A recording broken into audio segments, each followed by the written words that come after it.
Olá, amores! Tudo bem com vocês? Hoje a gente vai dar continuidade ao que estudamos na semana anterior.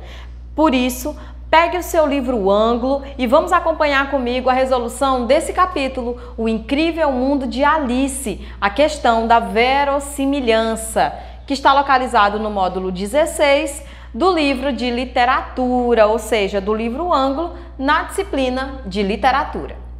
Bem, na aula anterior, nós estudamos um pouco sobre o que é mentira, o que é verdade, o que é verossimilhança e o que é verossímil.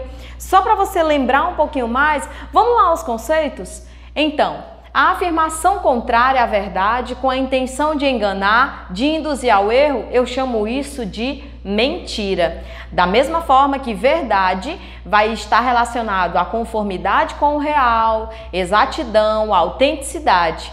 E a verossimilhança vai estar relacionada à qualidade de verossímil.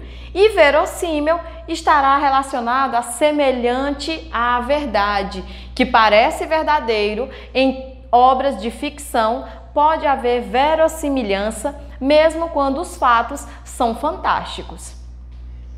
Estudamos ainda a diferença de verossímil, verossimilhança interna e externa, como nós falamos na aula anterior, onde a verossimilhança externa é aquela que, durante o decorrer de toda a história, tudo que acontece naquele meio, ela é relacionada à verdade que nós conhecemos, ou seja, está relacionada ao mundo real, que é um mundo externo à história.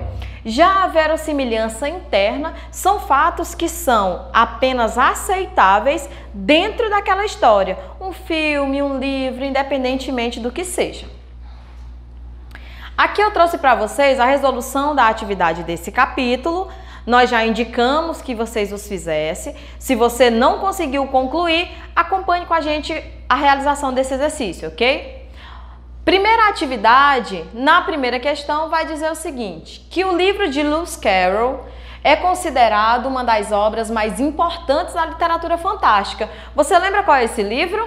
É o Alice no País das Maravilhas. O próprio autor sugere no título que o livro possui elementos estranhos, insólitos. Explique como essa sugestão é feita no título. Aqui ele mostra pra gente da seguinte forma: no título, o nome dado ao lugar, que é País das Maravilhas ou País Maravilhoso, situa as aventuras de Alice num mundo extraordinário, mágico, fora do comum. Letra B. Aponte 3 detalhes insólitos do texto, ou seja, que não tem verossimilhança externa, ou seja, que não tem relação com a realidade, por assim dizer. Nós vamos ter uma corte cujos membros, reis, príncipes, soldados e serviçais, são cartas de baralho. Será que isso poderia ser verdade? Não, né? Apenas no mundo fantasioso do País das Maravilhas isso é verdade. O coelho, que se comporta e fala como ser humano. Um jogo de croquet, em que os tacos e bolas são animais vivos, flamingos e ouriços. O surgimento no ar de um gato, ou melhor, do sorriso de um gato. Lembra do vídeo que a gente assistiu na última aula? Um gato falante, o gato de Chancery. Então, aqui nós temos a resolução da primeira questão, letra A e B. Continuando, a segunda questão. Apesar de serem fantásticos, os acontecimentos narrados no capítulo Alice na Corte da Rainha de Copas possuem uma significação simbólica, isto é, representam tipos e comportamentos humanos muito frequentes na vida real. A. Que tipo de governante a Rainha de Copas representa? Olha só. Lembra que vocês leram no texto desse mesmo capítulo falando sobre esse momento em que a Alice se encontra com a Rainha de Copas? E aí, lá na história, como que se comporta essa rainha? Que tipo de governante é ela? E aí depois eu peço para você comentar. Aqui, a Rainha de Copas representa as autoridades despóticas e arbitrárias, ou seja, aquelas que só querem que a decisão delas seja correta, ou seja, elas só querem mandar.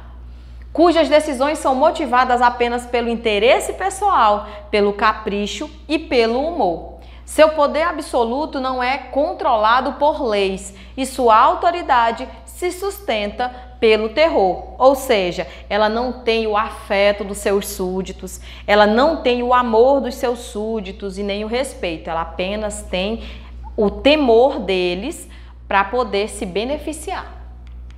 Letra B. A rainha de copas consegue despertar o respeito e o afeto de seus súditos? Eita, essa daí eu já respondi, né, gente? Justifique sua resposta com exemplos do texto.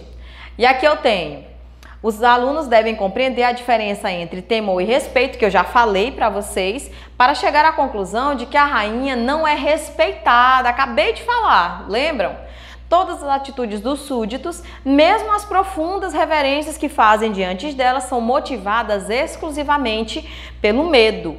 Os jardineiros, temendo a reação da soberana, procuram enganá-la, encobrindo o erro por meio de artifício de pintar as rosas.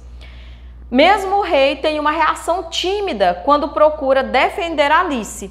Os soldados enganam a rainha em relação à ordem de cortar a cabeça dos jardineiros. Ou seja, ninguém no reino ama essa rainha, respeita essa rainha. Todo mundo só tem medo de perder a própria cabeça. Releia o parágrafo 19. Vamos acompanhando comigo aí no livro ângulo de vocês. Primeiro apareceram 10 soldados carregando uns paus.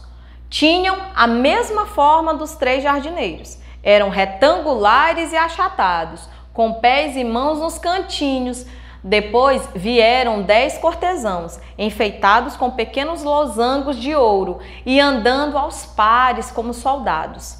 Depois vinham as crianças da família real, também eram 10, muito engraçadinhas, e vinham saltitantes e alegres, de mãos dadas, 2 a 2, todas enfeitadas com corações. Em seguida vinham os convidados, em sua maioria reis e rainhas. Entre eles, Alice reconheceu o coelho branco, conversando de modo nervoso e agitado, sorrindo a tudo o que lhe diziam. Passou por ela sem notá-la. Em seguida, vinha o valete de copas, carregando a coroa do rei, em cima de uma almofada de veludo vermelho. E no final desse cortejo grandioso, vinham o rei e a rainha de copas. Pergunta: complete o quadro, identificando na segunda coluna os participantes do cortejo. Lembra que agora há pouco eu fiz a leitura e ele foi dizendo paus, aqui de ouros, aqui de copas e aqui de espadas. Então, nessa atividade, a gente vai localizar o que cada um representa. Olha só, na segunda coluna, nessa coluna, os participantes do cortejo. Quem são as pessoas que são representadas por esse símbolo? E na terceira, por que eles escolheram aquele naipe? Naipes são esses desenhinhos aqui, ó, feita pelo autor de cada tipo de participante do cortejo. Nesse momento você vai precisar da ajuda da mamãe e do papai para entender um pouco mais sobre os naipes do baralho. Caso você não consiga a resposta com eles, pelo menos para entender como funciona cada um deles, você pode pesquisar para incrementar um pouco mais o seu estudo. Passemos. O primeiro que nós temos aqui é o símbolo de paus, aqui ó, o naipe de paus, que são os soldados. Posteriormente nós vamos ter o de ouro, que são os cortesãos. Depois o de copas, os infantes, o valete, o rei e a rainha.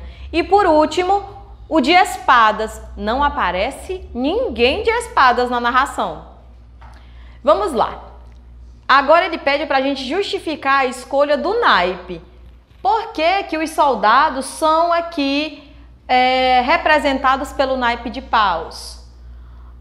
Para representar as armas dos soldados. E os cortesãos, por que de ouro? Porque representa a riqueza dos cortesãos. E os infantes, valete, rei e rainha, por que eles são de copas? Para mostrar a superioridade da família real sua nobreza. E como o de espada não tem ninguém, esse espaço ficará em branco. Letra B.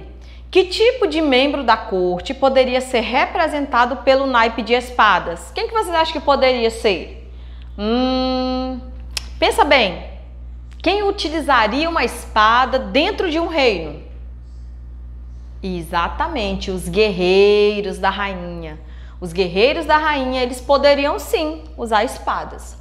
Levando em conta as características da rainha, você considera adequado representá-la com o naipe de copas? Sim ou não? E depois você comenta para mim. Apesar dessa ser uma pergunta bem pessoal, mas eu vou dar o meu parecer, tá bom? Os símbolos do naipe de copas é um coração vermelho. Lembra que ela gosta muito de vermelho? Cujo significado pode ser afeto, o amor. Assim interpretado, ele não seria adequado para a rainha, pessoa de comportamento violento e ditatorial. Apesar de ela gostar muito do vermelho, mas não condiz com as atitudes dela. E aqui nós encerramos a nossa aula. Agradeço a atenção de todos. Nos vemos no próximo vídeo. Fiquem de olho na Agenda Edu e nas redes sociais. Até mais!